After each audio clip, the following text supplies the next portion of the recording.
We now turn to find out how that fits in a global perspective. First, an OECD perspective. Masamichi Kono is Deputy Secretary General of the OECD since August 2017, and he's your next keynote. Thank you. Thank you.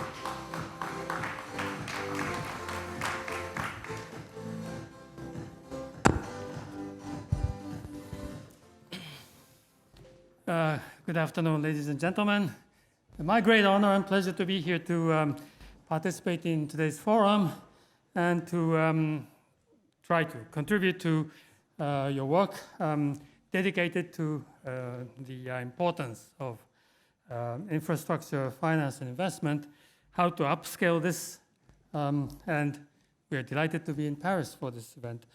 I would like to thank the organizers, the Paris Europass, the Long-Term Infrastructure Investors Association, and of course, the Ministère de l'Économie et Finances.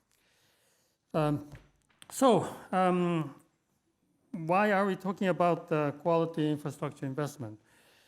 Well, I mean, this meeting is particularly timely in a way because in the international policy forum, particularly at the G20, as Madame Ono-Basso mentioned, the subject of QII is now really becoming a clear and urgent priority topic. In fact, I was in Tokyo recently where I spoke at a two-day seminar dedicated entirely to this subject. And the seminar, which was held on the margins of the G20 Infrastructure Working Group meeting, helped to deepen discussions over the importance of QII, quality infrastructure investment, in anticipation of Japan's G20 presidency next year. Well, of course, the term QII can elicit different reactions across a whole range of stakeholders in public and private sectors, but I would say government is the key stakeholder, and it has a crucial role to play in helping to steer the debate towards more convergence. And by convergence, I mean, of course, that we definitely are in favor of having better infrastructure and more resilient infrastructure.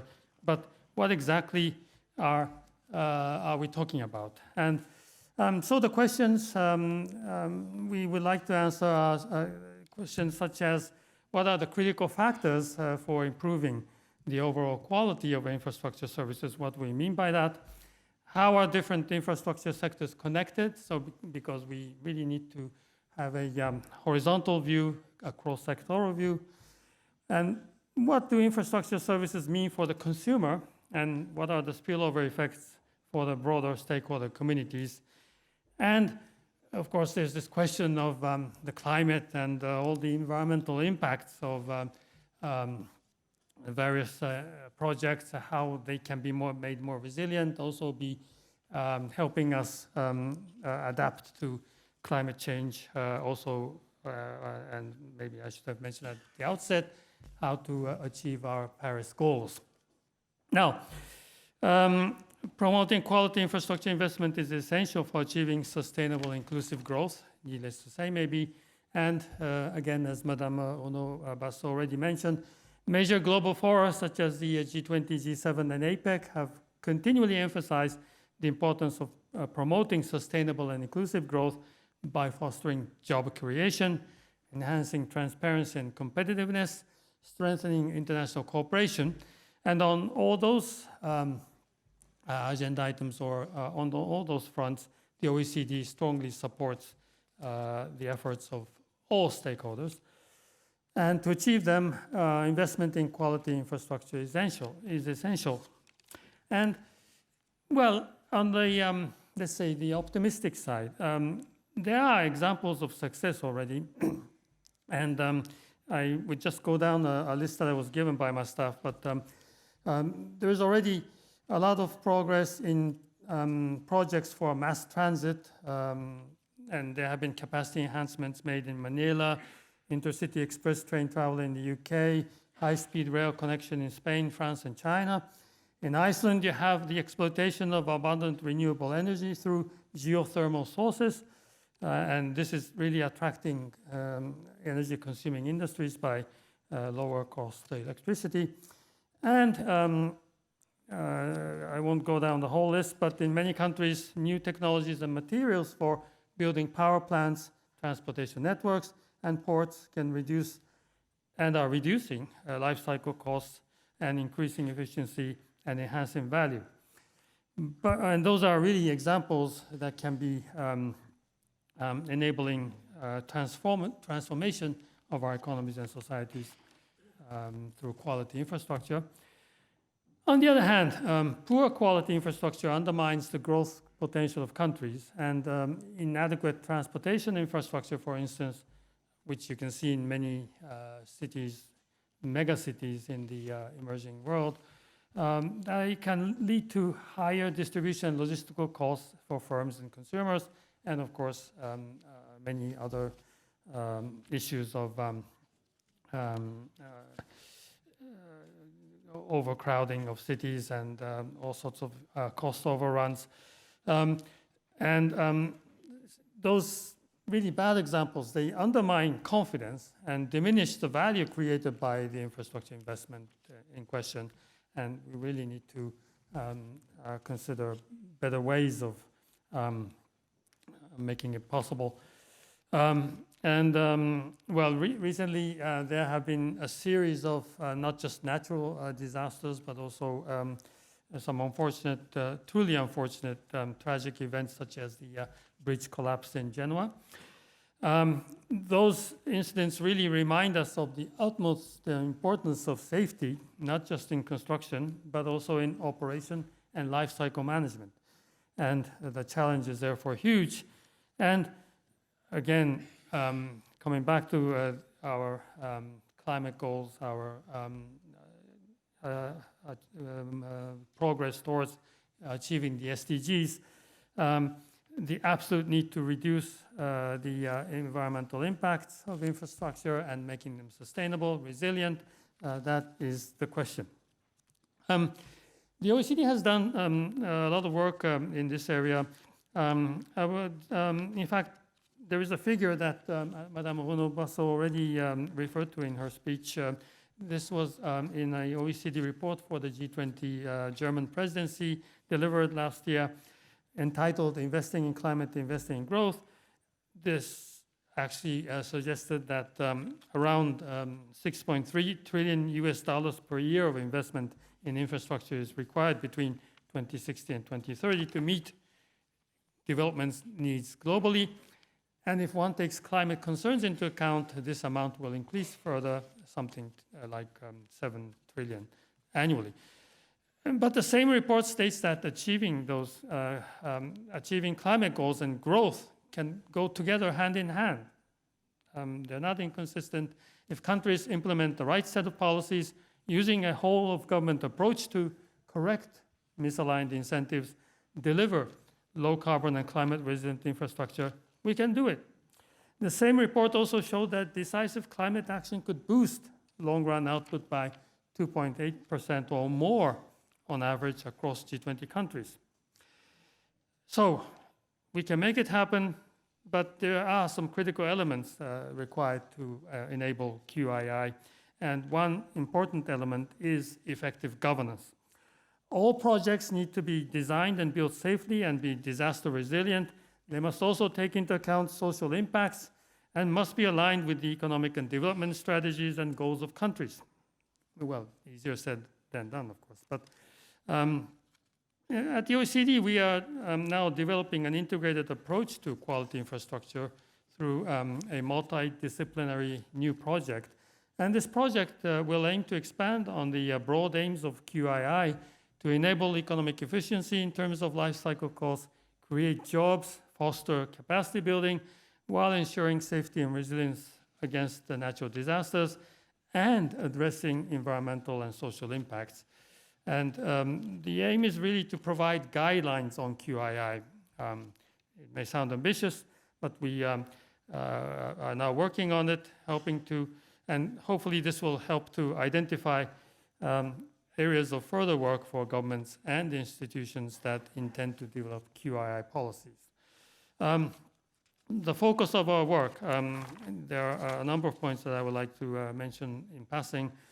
Building on previous G20 work, particularly through the work on infrastructure as an asset class under the current Argentinian presidency, the OECD will continue to research how QII can impact the way in which investors perceive investment opportunities and how better financing of projects can help support QII through enhanced stakeholder engagement and governance. We have such a thing called the OECD framework for the governance of infrastructure that is helping to improve government's plan and prioritize investments, manage private-public partnerships and procurement, design effective regulatory environments, and to manage integrity risks. Integrating and implementing OECD principles and standards on responsible business conduct, what we call RBC, across all steps of the infrastructure life cycle, as well as the supply chains involved. That is also important. This includes governments acting responsibly as economic actors, as well as requiring private sector partners to meet RBC expectations and implement RBC due diligence in conformity with international standards. Such action is needed during the early planning and assessment phase, the selection of partners, and the bidding processes, as well as in the execution of contracts and payments. And, well, by way of an example, inadequate due diligence on human rights impacts, for example, of those infrastructure projects, particularly in the emerging market countries, can become a real hindrance for those projects to proceed. Then we have an importance on research on new technologies and innovation in infrastructure, and we can apply such new technologies as blockchain and distributed ledger technologies. They have the potential to uncover new ways to improve infrastructure performance and to enhance sustainability while building greater trust with the public. That is really crucial. Last month, we had our first OECD Blockchain Policy Forum, which included examining the potential applications of blockchain for infrastructure investment. Finally, a new joint project that we recently launched, very recently actually, between UN Environment, World Bank, and the OECD. This was entitled Financing Climate Futures. I didn't bring the book with me, but we have some suggestions and policy recommendations focusing on ways to accelerate the financing of high-quality resilient infrastructure that is in alignment with the long-term decarbonization of our economies. So coming back to our work for the G20, the OECD will be delivering a set of integrated multidisciplinary guidelines and best practices to promote quality infrastructure.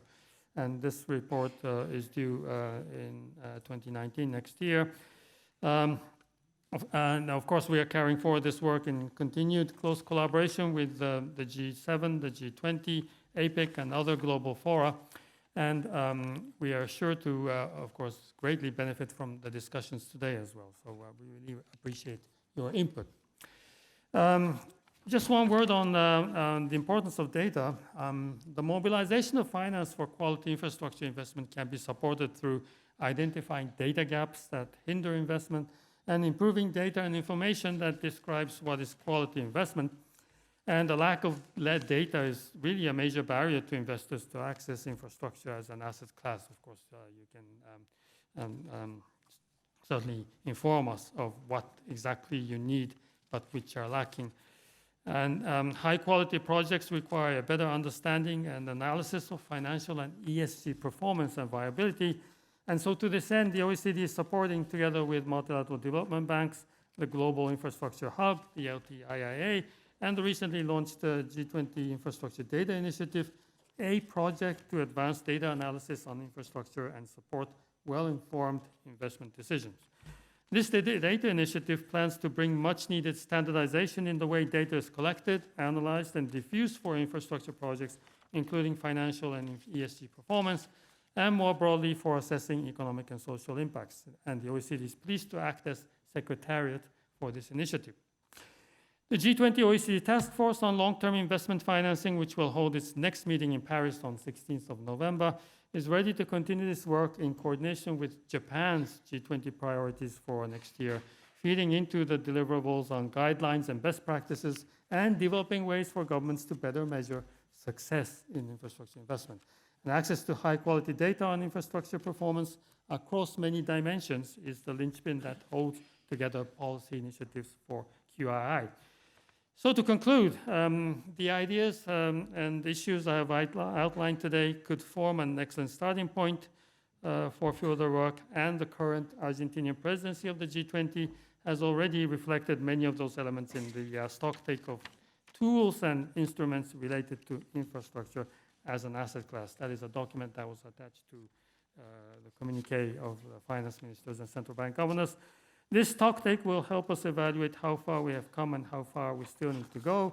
There's also a roadmap developed by the Argentinian presidency and endorsed by the G20 finance ministers and central bank governors again, that further identifies the areas of future work, including an elaboration of the concept of QII, with an opportunity to carry many of those concepts forward into the G20 Japanese presidency.